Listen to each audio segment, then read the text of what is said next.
이번 시간에는 목사님 말씀을 듣겠습니다. 사도행전 8장 5절입니다. 빌립이 사마리아 성에 내려가 그리스도를 백성에게 전파하니. 맞습니다. 우리가 아는 대로 예수님께서 십자가에 못 박혀 죽으시고 부활하신 뒤에 이제 제자들이 예수님께 물었으면 주께서 이스라엘 나라를 회복하심이 때니까 하니까 주님께서 말씀하시기를 때와 기한은 아버지 정한 바니 너희 알 바 아니요 오직 성령이 너희에게 임하시고 너희 권능을 받고 예루살렘과 온 유대와 사마리아와 땅끝까지 내 증인이 되리라고 말씀하셨습니다. 이 이야기는 그 당시 유대인들은 잘 이해를 못했지만은 유대인들만 하나님 믿는 그 한계를 넘어서 하나님의 귀한 복음이 사마리아와 땅끝까지는 그 이야기 속에 땅끝까지 복음이 전거돼 이방인들도 구원받을 수 있는 기회가 있다는 걸 얘기해주고 다음에 이방인의 때가 열려서 은혜를 입을 거라는 그런 이야기가 들어있었습니다. 사실 그 덕분에 이방인 저들도 제사함 받고 구원받는 귀한 은혜를 입게 된 거죠.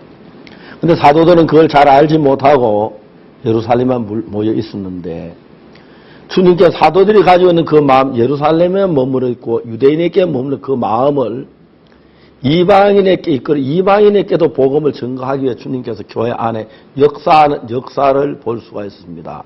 그것이 바로 뭐냐면 거기 예루살렘에 큰 피팍이 나서 유대와 사마리아 땅으로 흩어졌는데 빌립이 사마리아에서 복음을 전도하고 있는 그 사실이죠. 이제 하나님이 그렇게 이끌어가는 것입니다.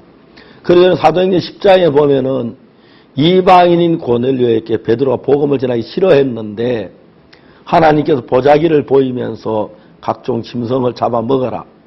주님 그럴 수 없습니다. 속되지 않는 건 먹지 않습니다.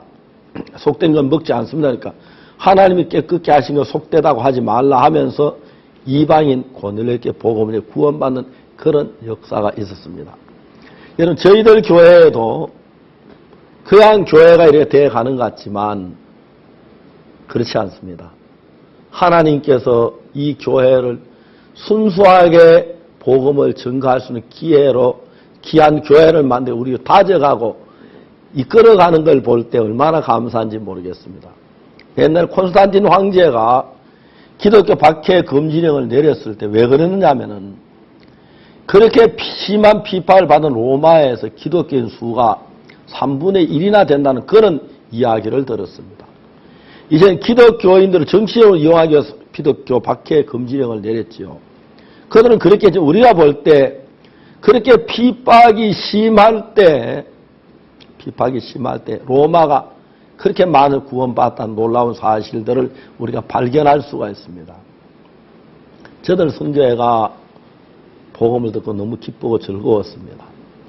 그런데 어떤 일이냐면 정말 행복했지요. 구원을 받고 축복이 됐습니다. 그런데 이제 우리가 구원과 축복을 됐는데 그러면서도 서서히 우리 마음이 한 사람은 육으로 흘러가는 겁니다.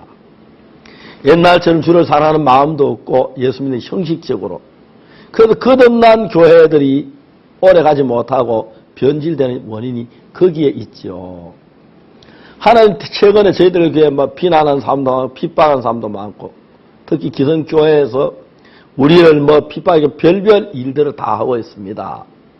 그리고 이단이라고 막 찍고 그러나 우리가 이런 게 정말 처음에는 좋지 않아 보이지만 싫지도 않는 것이 저도 이런 비난을 당하고 핍박을 당하고 하면서 우리 마음이 모든 게 평안하고 아름다웠을 때 갖지 못했던 마음이 만들어지는 것입니다. 마치 우리가 대장장이가 칼이나 낫을 만들려면 그냥 쇠로 때리면 말을 잘 안 듣지만은 벌겋게 달궈서 망치질하면 금방 쉽게 되듯이 우리 마음도 굳어 있고 잘나 있고 나를 믿는 마음이 형성된 가운데서 내 마음을 예수님의 마음으로 고치기는 굉장히 어렵습니다. 그러나 이런 시련에 있고 어려움을 주면서 우리 마음을 겸비하게 해서 주님의 마음을 바꾸는 건 아주 쉽지요. 빌립이 예루살렘에서 복음을 전하다가 무슨 일이 났습니까? 스데반이 죽고 핍박이 아주 심했습니다. 그래서 흩어져 이제 사마리아에 왔는데 빌립이 복음 전하는 그렇게 단순하지 않았기 때문에 복음을 전할 그 부분에 굉장히 두려웠을 것이고 염려가 됐을 것입니다. 그런데 그 마음에 두려움이나 염려를 이길 수 있는 힘이 예수님으로 말미암아 있었다는 것입니다. 쉽게 말하면 스데반이 죽는 가운데도 두려워서 숨어야 하는데 복음을 전한 그런 마음들, 하나님은 우리 마음에 그런 마음을 만들어 가고 계시는 것입니다. 어느 시대고 나리는 너희를 핍박하고 거짓으로 너희를 거스려 모든 악한 말을 할 때 기뻐하고 즐거워하라. 하늘에 너희 상이 크민이라. 너희 전에 있던 선지자들이 같이 하였느니라. 최근에 교회를 핍박하고 비난하고 대적한 사람들이 일어났습니다. 하나님 기뻐하고 즐거워하라고 말했습니다. 이 하늘에 너희 상이 크다고. 너희 전에 있던 선지자 다 이렇게 되었다고. 저도 이렇게 보면은 이런 어려움을 당하고 핍박을 당하는 것이 막 어떤 짜증나고 싫고 무슨 소리야. 그런 마음이 일어나는데 다른 한편으로는 그런 일들은 우리 교회가 굉장히 순수해지고 거룩해지고 정말 믿음으로 달려가는 걸 볼 때 얼마나 감사한지 말로 다 알 수 없었습니다. 빌립이 사마리아 성에 내려가 그리스도를 백성에게 전파하니 이제 복음을 전하다가 스데반이 죽고 이런 핍박당을 알면서 사마리아 성의 복음이 너무너무 두렵고 어려운 일인데 빌립이 그 복음을 전할 수 있는 이유가 어디에 있었겠습니까? 하나님이 빌립과 함께 새 힘을 주시고 은혜를 베풀기 위함입니다. 그래서 우리가 평안하고 안일하고 조용해야 교회가 좋은 게 아닙니다. 로마는 큰 핍박 속에서 굉장히 힘있게 복음을 전거했는데 콘스탄틴 황제가 기독교 밖에 금지령을 내리는 그날부터 기독교회는 타락에 가기 시작했습니다. 그래서 하나님께 여러분 속에 늘 평안과 기쁨과 행복만 주시는 것이 아니라 시련도 주시고 핍박도 주시고 고난도 주시는데 이게 우리가 믿음으로 가야 할 길이고 이 길을 통해 우리가 더욱 아름다운 보석 같은 믿음을 경험하고 하나님 믿는 열매를 또 거두며 하나님 앞에 우리의 순수한 마음을 정말 드릴 수 있다는 게 얼마나 감사한지 모릅니다. 마지막 우리가 하늘나라 들어갈 때 하늘나라 문에 12기초석이 있고 그 문은 진주로 만들어졌다고 합니다. 진주로 어떻게 문이 만드는지 잘 이해가 안 가지만 진주문은 틀림이 없습니다.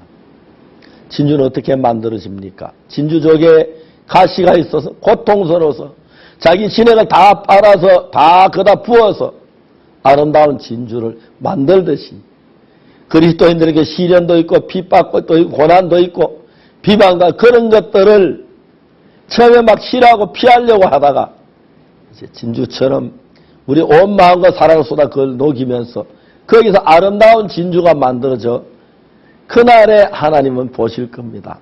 그 진주문의 진주하고 하나님이 우리의 만든 우리 마음의 진주 어느 것이 더 아름다운 것인지 그 주님이 영광을 받게 될 줄 믿습니다. 사랑하는 형제 자매 여러분, 이번에 우리가